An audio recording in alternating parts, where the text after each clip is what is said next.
শাকিব খান, তুমি তো খুব সুন্দর, তাহলে কেন পচা পচা নায়িকাদের সাথে মুভি করছো? আমাকে চোখে দেখো না। সানি লিওন মিউজিক ভিডিও করে, আমি তখন মিউজিক ভিডিও করতেছি। আর কি করে সেটা আমি জানি না, যদি কেউ জেনে থাকে তার মানে তারা দেখে, নিয়মিত দেখে, রেগুলার দেখে।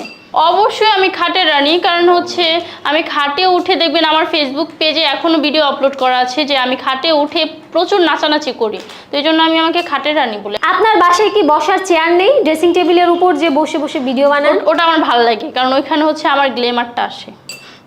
জামাইয়ের কাজ কি টাকা দিয়ে হবে? হ্যাঁ অবশ্যই হয়, মেশিন বের হয়েছে না।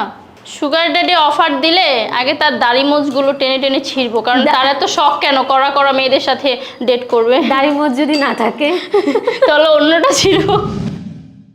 আপনার ফেমাস যে কোনো একটি ডায়লগ দেন। একটা ডায়লগ অনেক ফেমাস হয়েছিল যে পরিমণি তো এখন কাঁপাতে পারবে না, এখন আমি তো পরিমণির জায়গা দখল করব, তার মানে আমি পরিমণির থেকে 3 গুণ বেশি কাঁপাবো। কি কাঁপাবেন?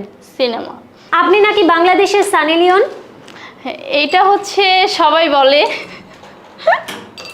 আসলে হচ্ছে কি যে আমার অনেক ইচ্ছা ছিল যে সানি লিওন মেয়েটা অনেক সুন্দর, আবার আমাদের বাংলাদেশে অনেক মিউজিক ভিডিও করেছে, তো আমার ইচ্ছা ছিল যে আমি এরকম music video hit music video দিব, এর জন্য আমি এই কথা বলেছি। এখন মানুষ নেগেটিভে কেন নিচ্ছে এটা জানি না। আপনি আসলে কি করেন?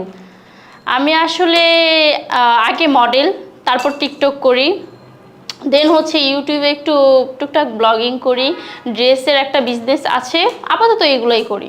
সুগার ড্যাডিদের সাথে কোথায় ডেটে যান? ছি, আমার সুগার ড্যাডি নাই তো, আমার জামাই আমার সুগার ড্যাডি। এই যে আপনি নিজের ঢোল নিজে পিটান, তবুও কেউ সিনেমার অফার দেয় না? হ্যাঁ দিবে না কেন, বাট হচ্ছে অফার আসে, বাট আমি ফিরিয়ে দিচ্ছি। কেন ফিরিয়ে দিচ্ছি সেটা হচ্ছে যে হয় কম বাজেটের থাকে, আবার বাজেট কম থাকে। ভালো বাজেটের হলে করব, না হলে করব না। আর নায়ক? নায়ক অবশ্যই শাকিব খান হতে হবে, ওরকমভাবে নিজেকে তৈরি করছি। আপনি আর কয়টা বিয়ে করবেন? আমি যেহেতু 4টা বিয়ে করা যায় যাচ্ছে, আর 3টা করা যায়। আপনার জামাই কষ্ট পাবে না? জামাই থেকে পারমিশন নিয়ে করব। ও, জামাই থাকবে বাকি 3টা?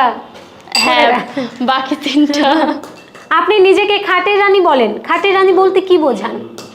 অবশ্যই আমি খাটের রানী, কারণ হচ্ছে আমি খাটে উঠে দেখবেন আমার ফেসবুক পেজে এখনো ভিডিও আপলোড করা আছে যে আমি খাটে উঠে প্রচুর নাচানাচি করি, তো এই জন্য আমি আমাকে খাটের রানী বলি। এখন মানুষ খাটের রানী বলতে কি বুঝে এটা তো আর আমি জানি না।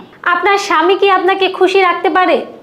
অনেক অনেক খুশি রাখতে পারে, খাওয়া দাওয়ার দিক থেকে বলেন, পোশাকের দিক থেকে বলেন, ইভেন হচ্ছে সব দিক থেকে আমাকে খুশি রাখে। আপনার মাসিক ইনকাম কত? মাসিক ইনকাম এখানে বলতে হবে? একটু বলেন। মাসিক ইনকাম ওই লাখ। সুগার ড্যাডি অফার দিলে কি করবেন? সুগার ড্যাডি অফার দিলে আগে তার দাড়ি মোজগুলো টেনে টেনে ছিঁড়বো, কারণ তার এত শখ কেন কড়া কড়া মেয়েদের সাথে ডেট করবে? দাড়ি মোজ যদি না থাকে তাহলে অন্যটা ছিঁড়বো। অনেকে বলে টিকটক যারা করে তাদের মানসিক সমস্যা আছে, আপনার কি মনে হয়? বাট আমি তো আগে টিকটক করি না, আগে মডেল, দেন হচ্ছে আমি টিকটক ওটা শখে করি। আর টিকটক এখন আমার মনে হয় যে একটা বুইরা বেড়ি থেকে শুরু করে করা পোলাপাইনেরাও করে, তাহলে কি সবাই প্রতিবন্ধী নাকি? আর কার টিকটক আইডি নাই সেটা বলেন আমাকে। আচ্ছা, আপনি কি নিজেকে কড়া মনে করেন? কি মনে করি? কড়া, এই যে আপনি বারবার বলছেন বুইরা বেটি থেকে কড়া, তো আপনি কি নিজেকে কড়া মনে করেন? আমি তো অবশ্যই জোয়ান, আমার মাত্র 20 বছর হয়েছে। মাত্র? সহজে কাজ পাওয়ার জন্যই কি আপনি এত অশ্লীল কথাবার্তা কাজকর্ম করেন? কাজ তো আমি আগে থেকেই পাই, আগে থেকেই হচ্ছে ইগল মিউজিকে নাটক করি, দেন হচ্ছে এখন মিউজিক ভিডিও করি। ভাইরালটা হওয়ার অতটা ইচ্ছা ছিল না, হয়ে গেছি। আপনার বাসায় কি বসার চেয়ার নেই, ড্রেসিং টেবিলের উপর যে বসে বসে ভিডিও বানান? ওটা আমার ভালো লাগে, কারণ ওইখানে হচ্ছে আমার গ্লেমারটা আসে। ছোট ছোট জামা কাপড় পরে যে ভিডিও আপলোড করেন, লজ্জা করে না? না, আমার লজ্জা করে না, কারণ আমি জামা কাপড় ছাড়া আসি না, আমি জামা কাপড় পরেই আসি। আপনি বলেছিলেন টাকা থাকলে জামাই লাগে না, আসলেই? হ্যাঁ অবশ্যই, টাকা থাকলে এখনকার যুগে জামাইও লাগে না, কারণ টাকাই সবকিছু। জামাইয়ের কাজ কি টাকা দিয়ে হবে?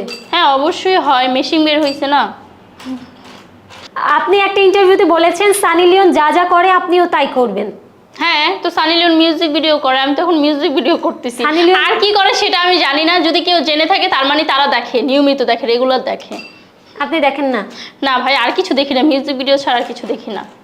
আপনার ক্রাশ তো শাকিব খান, শাকিব খানের একটা ভালো দিক একটা খারাপ দিক বলেন। একটা ভালো দিক হচ্ছে সে কখনো কোনো ইন্টারভিউতে যেচে পড়ে আসে না, কারণ তার ভাইরাল হওয়া লাগবে, সবসময় সমালোচনায় থাকার যে নেশাটা থাকে নায়িকাদের ভিতরে, ওইটা নাই তার ভিতরে। আর খারাপ দিক হচ্ছে সে এখনো কেন মুভির অফার দিচ্ছে না আমাকে। নায়িকা হওয়ার ঠিক কি কি যোগ্যতা আছে আপনার মধ্যে? সেটা হচ্ছে আমি একটা কথা বলি যে পরিমণির মতো যোগ্যতা আছে আমার, মানে যেমন সে হচ্ছে পরিমণি, আমি হচ্ছে দ্বিতীয় নাম্বার পরিমণি।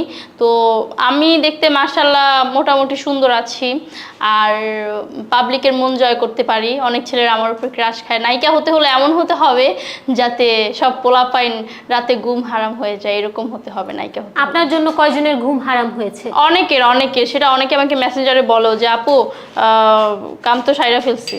আপনি যে অন্য ছেলেদের সাথে রোম্যান্স করেন, আপনার জামাইয়ের খারাপ লাগে না?